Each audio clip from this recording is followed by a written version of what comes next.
అవసరమే కాదు, ప్రాణావసరం కూడా.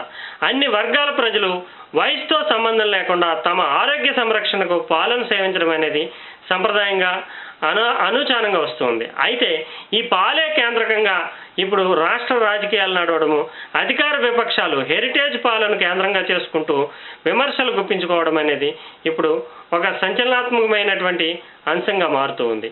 ఒకవైపు విషపూరితమైనటువంటి రసాయనాలతో పాల ఉత్పత్తిని పెంచుతూ ప్రజారోగ్యాన్ని కొల్లగొడుతున్నటువంటి మాయగాళ్లు రాజ్యం చేస్తుంటే, వారిని నియంత్రిస్తూ సమగ్రమైనటువంటి సమతుల్యమైనటువంటి ఆహారంగా పాలు అందించేలా ప్రజలకు ప్రభుత్వం చర్యలు తీసుకోవడంలో వైఫల్యం చెందుతోంది.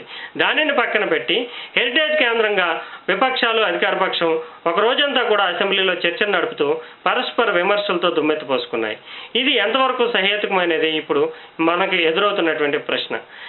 ఒక రకంగా చూడాలంటే 11 కార్పొరేట్ కంపెనీలు రాష్ట్రంలో పాలను సరఫరా చేస్తుంటే, వాటన్నిటిని కూడా పక్కన పెట్టి హెరిటేజ్నే కేంద్రంగా చేస్తూ చర్చ నడపడం అనేది రాజకీయ ప్రయోజనాలకు ఉద్దేశించింది అనేది విమర్శకులో కొంతైనా సత్యం ఉంది.